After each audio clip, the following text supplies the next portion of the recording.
jau laikas yra pradėti mūsų susitikimą.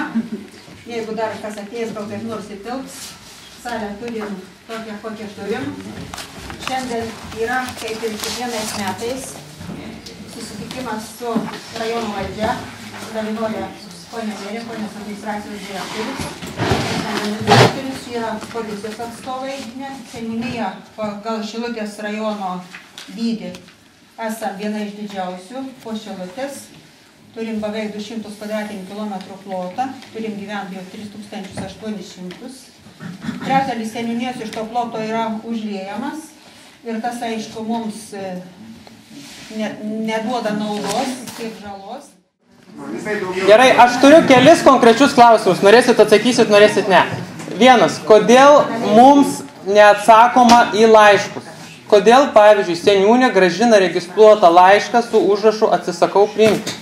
Tai jūs pasiuntėte administracijos direktorių, Ne, aš pasiunčiau seniūnį. Taip, bet jūs pasiuntėte, kadangi seniūnė nepriėmė, pasiuntėte. O tai ar jinai turi teisę tokią nepriimti laiškų? Turi teisę nepriimti laiškų. Gerai, tvarkoju, atsakėte į klausimą. Dabar...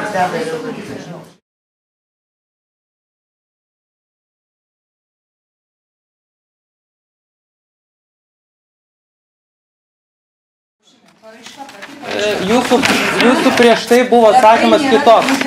Jūs labai pats klaidinatės ir jūs klaidinat. Noriu paklausti, ką jūs atstovavote. Jūs turiu pasirašinėti bendruomenės pirmininkas. Taip, bendruomenės pirmininkas. Tai atvažiuokite į bendruomenę. Taip, susirinkimas pritarė. Dabar jūs sakot, buvo toks jūsų laiškas. Visus galėsim padaryti. Buvo jūsų toks atsakymas. Kultūrnamis priklauso mums, todėl jokių atsakymų mes jums neprivalome teikti, nes šitai nenumatyta mūsų panaudos sutartyje.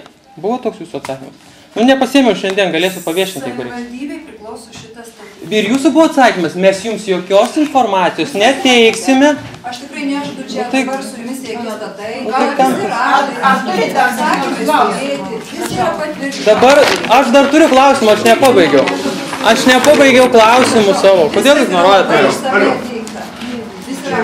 Aš iš Medelių kaimo.